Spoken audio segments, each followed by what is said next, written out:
ഇന്ന് അംഗനവാടിയിൽ പ്രവേശനോത്സവമായിരുന്നു. അങ്ങനെ കുഞ്ഞിനെ ചേർക്കാൻ വേണ്ടി ഞാനും കുഞ്ഞിനും കൂടെ രാവിലെ അംഗനവാടി പോയി. അവിടെ ചെന്ന് കഴിഞ്ഞപ്പോൾ അവന് തലയിൽ ഒരു ഇതൊക്കെ വെച്ച് കൊടുത്തു, പിന്നെ പൊക്ക കൊടുത്തു. അതൊക്കെ കൊടുത്തപ്പോൾ തന്നെ ആൾക്ക് ഭയങ്കര സന്തോഷമായി. അത് കഴിഞ്ഞത് എല്ലാ പിള്ളേരെയും കൂടെ അകത്തോട്ട് ഏറ്റുവാണ്. അവിടെ ചെന്നപ്പോൾ മുതൽ കുഞ്ഞ് ഭയങ്കര കളിയായിരുന്നു. അമ്മ എല്ലാ പിള്ളേർക്കും ലഡുവൊക്കെ കൊടുക്കുവാണ്. അമ്മ വാർഡ് മെമ്പറാണ്, അതുകൊണ്ട് തന്നെ അമ്മയാണ് ഇന്ന് അവിടെ ഉദ്ഘാടനമൊക്കെ ചെയ്തത്.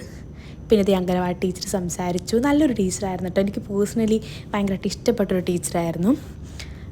ആദ്യമായിട്ടാണ് കാണുന്നെങ്കിലും ഭയങ്കരമായിട്ട് ഇഷ്ടപ്പെട്ടു. അത് കഴിഞ്ഞത് അമ്മയുടെ വകയുള്ള പ്രസംഗമൊക്കെ ഉണ്ടായിരുന്നു. അമ്മ പ്രസംഗിച്ചു. ഇതൊക്കെ ആ പിള്ളേരുടെ പാരൻസാണ്. കുഞ്ഞിനാണെങ്കിൽ അവിടെ കിടന്ന് ഭയങ്കര ഓടിക്കളിയായിരുന്നു. അങ്ങോട്ട് ഓടുന്നു, ഇങ്ങോട്ട് ഓടുന്നു. പിള്ളേരെ കണ്ടു കഴിഞ്ഞപ്പോൾ പിന്നെ അവന് താഴെ ഇരിക്കണ്ട. പിന്നെ ടീച്ചർ കോലുമിഠായൊക്കെ കൊടുത്തു. അതും കഴിച്ചുകൊണ്ട് നടക്കുക. അതൊക്കെ കഴിഞ്ഞ് അമ്മ പുതിയതായിട്ട് വന്ന പിള്ളേർക്കൊക്കെ കളർ ബുക്കും പെൻസിലൊക്കെ കൊടുത്ത് ഉദ്ഘാടനം ചെയ്തു. അങ്ങനെ നമ്മുടെ കുഞ്ഞിനും കിട്ടി. അവനത് വാങ്ങാൻ ചെയ്തപ്പോൾ ആദ്യം പേടിയായിരുന്നു. അത് കഴിഞ്ഞ് ബുക്കൊക്കെ അവിടെ കൊണ്ടുവന്നിട്ട് കളിക്കുന്നുണ്ട്. ഇത് അംഗനവാടിയിലെ ചേച്ചിയാണ്. കണ്ടോ, ചേച്ചിക്ക് എന്ത് കാര്യമായിട്ടാണ് പിള്ളേരെ കെയർ ചെയ്യുന്നതെന്ന്. പിന്നെ പാരൻസൊക്കെ അവരുടെ അഭിപ്രായങ്ങളൊക്കെ പറഞ്ഞു. ചേച്ചിമാരും ടീച്ചറൊക്കെ കൂടി അതിനുള്ള മറുപടിയും കാര്യങ്ങളൊക്കെ കൊടുത്തു. ഇത് വീട്ടിൽ തന്നെ ചേച്ചി നന്ദിയൊക്കെ പറഞ്ഞ്